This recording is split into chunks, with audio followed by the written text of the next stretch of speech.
Hello everybody, this is Jerry Mateo with In the DAW, here with you today on behalf of Forward Audio. In this video, I'm going to be taking a look at some of the newest updates and quality of life features that have been added to the newest version of faIRmageddon from Forward Audio. So let's jump into this session and take a look. All right, so let's start off by taking a look at some of the new features you will find inside of this update.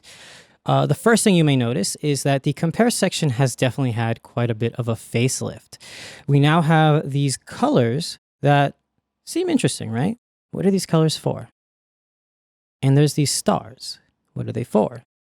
Well, this is a huge deal because adding color coding and star ratings essentially allows you to filter things out and find specific impulses depending on either the color profile that you chose, the ratings you chose, or even the name of the impulse. So this is a great way of essentially choosing your favorite impulses and using that to sort through them very quickly. Another feature that I think is very cool and also a little funny is there is now this way to audition a positive and negative bias towards an impulse response. So let's say we like these and we don't like these, and we like these and we don't like this. We go to this section under it, and this will only show us the ones that we've liked, essentially filtering out all the fluff that we don't, which is really cool.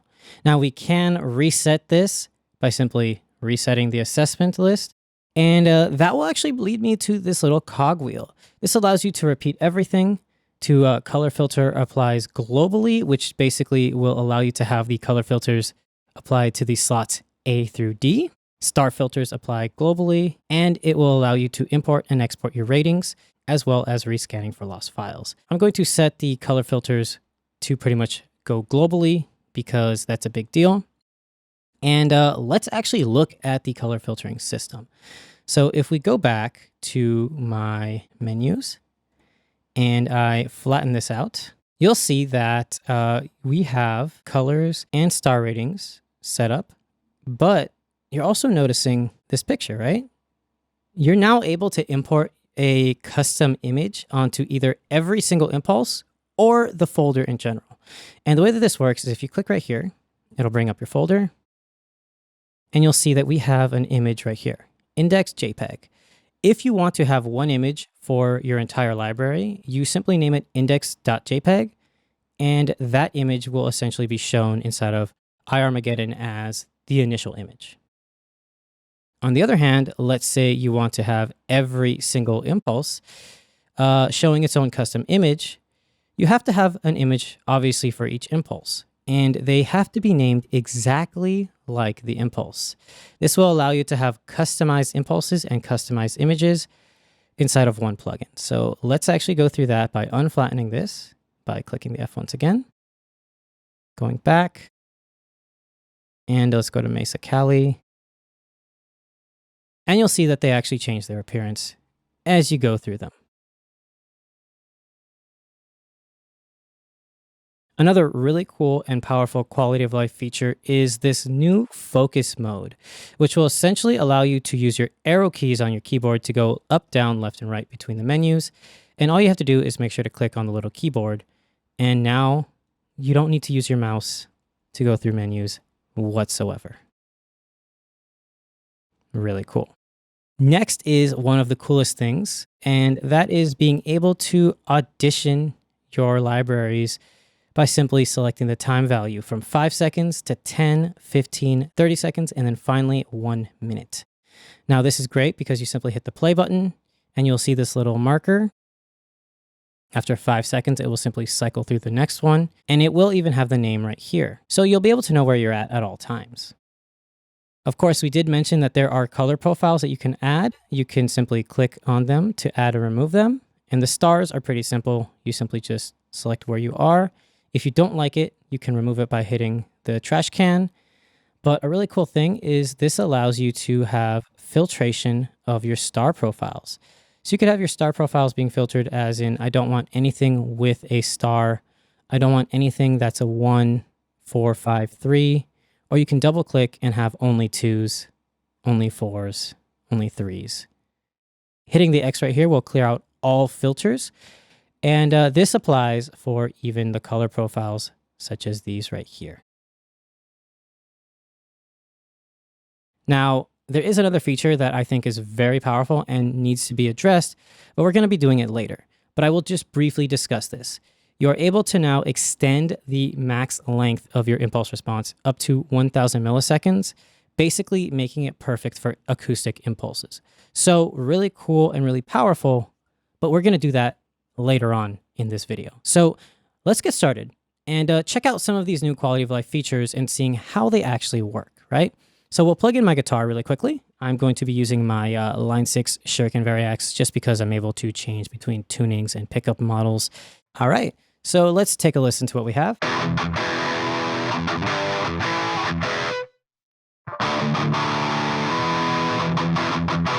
We'll stay with standard tuning for now, and let's check out the new feature to audition these sounds.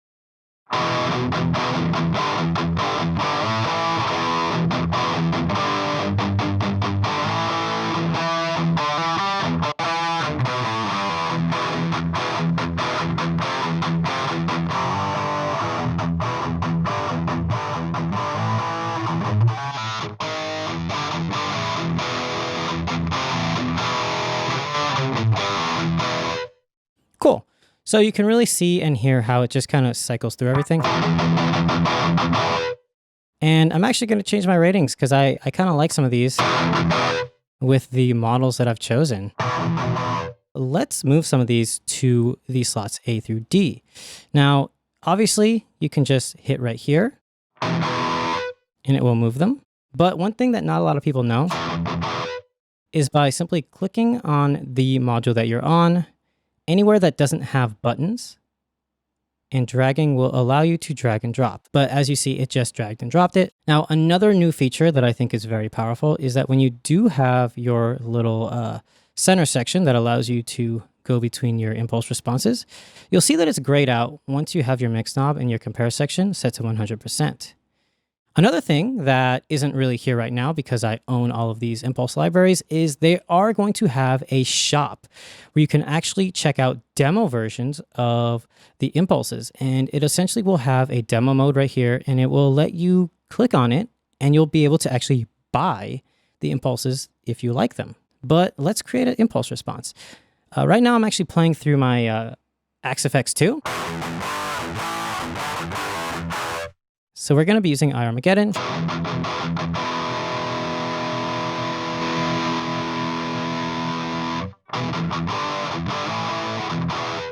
And I want to just use some of these really cool features. So we have slot B open with nothing in it.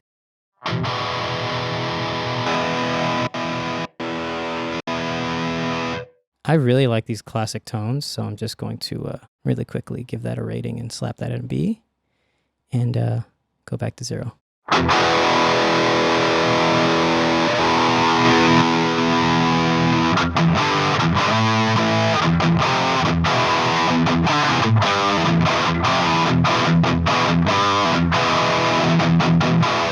I can easily go through these menus and either have my view where I see all the impulses in that menu. And as you see, anything that's been starred and rated is automatically here. And if you click right here, you're able to hide and show that. If I want to show only things that have ratings of 3 or 4, I can do that. It's really cool. I can get rid of anything that has not been rated. It is a huge time saver, especially if you're like me who owns like over 3,000 impulse responses. So really cool.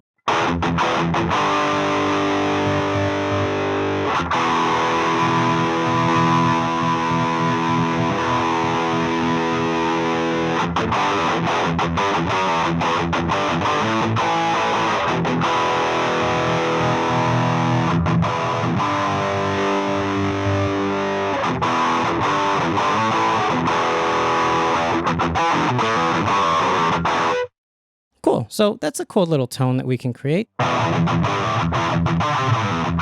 And then obviously we can utilize the cap size, the character control, the bite, resonance, and really shape the tone really, really aggressively if we need to. But this is stuff that you should really do very, very subtly. And for that, you should usually hold the Shift key.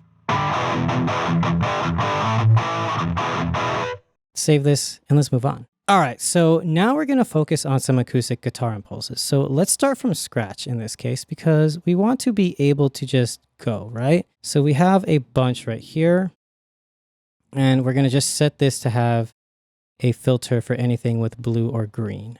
So let's audition these really quickly.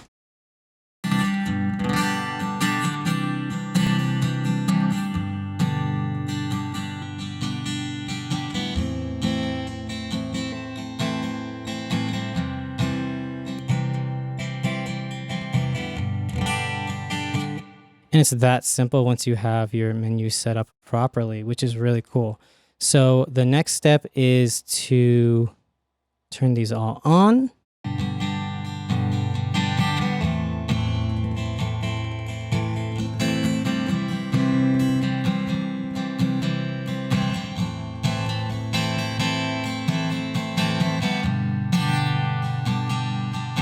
I like that a lot. So let's bypass it.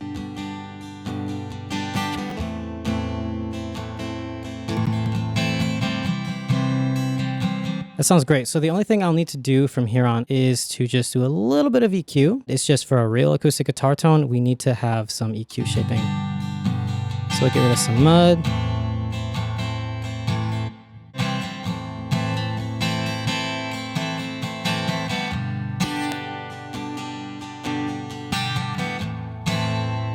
I like it. Let's check it out in the mix. So we're just going to bypass all processing. Waking up to another one night. Wish that I could say I liked it, but I'm.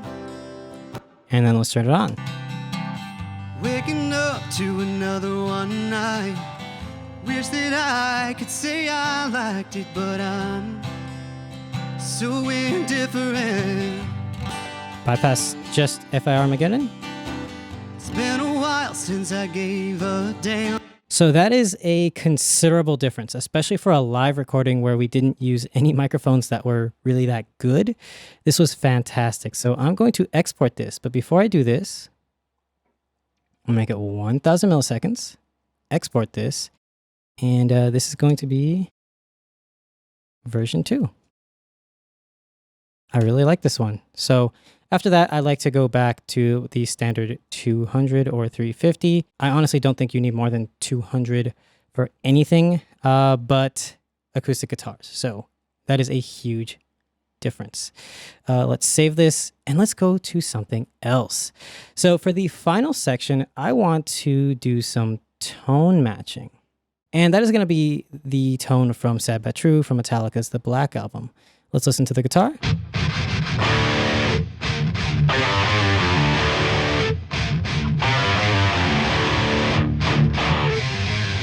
So I can tell automatically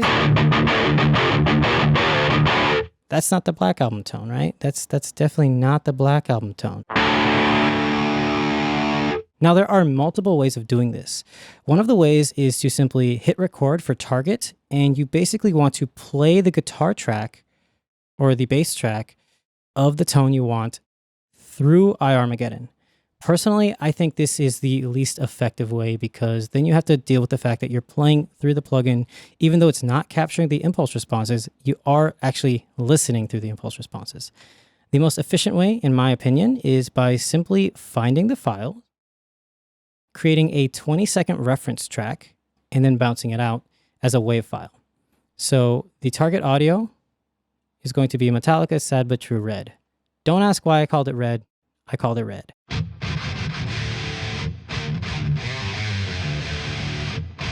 All right, and then I'll just keep it in the center. That sounds like it. So now I want to capture this source, which is going to be my miraculously amazing playing.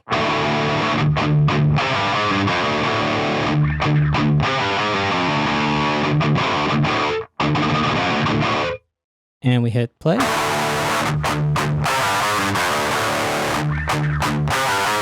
We hit power button. And we view our little meter right here. We have amount and resolution. So resolution is going to be how accurate or how resonant, which will cause it to be too resonant. and amount is going to be how much processing is going to be applied. Keep in mind that 100% is not going to be completely accurate. 100% is going to be maximum EQ match, which isn't going to be perfect. You're going to want to tweak this and you're going to want to make this perfect, but this is going to get you pretty close.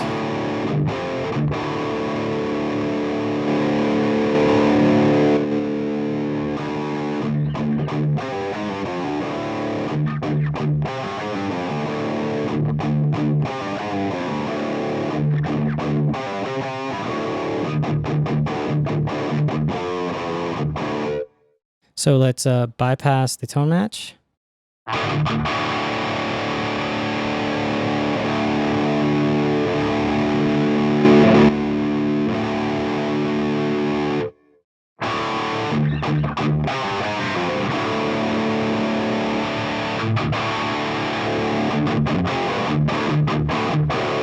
Definitely a lot different, right?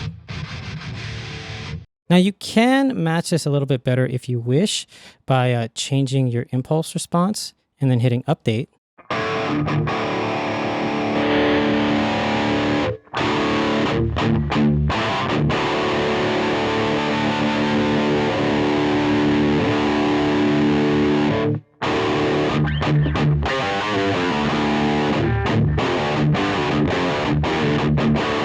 We can easily actually bring it back into IRmageddon to make it even closer. So we'll consolidate this and make this its own individual impulse response.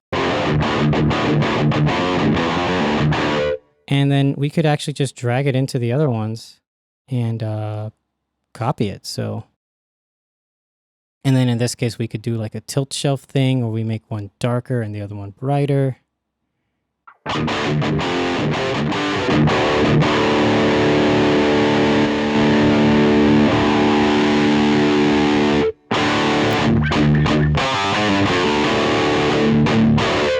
And then we can do something really simple, like just hit record and see how close we got.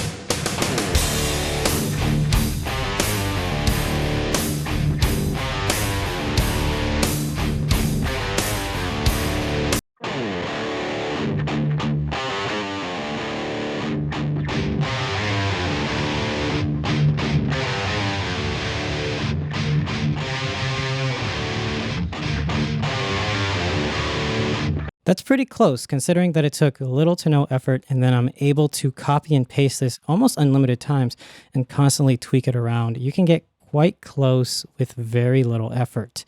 Keep in mind that I still have not utilized the controls to have roughness, character, cap size, bite, resonance, and air, and it's very easy to simply do a little bit of EQing using the functions built in to kind of roll off the excess low end that might be a little bit too aggressive, as well as using low pass filtering to get rid of the excess harshness.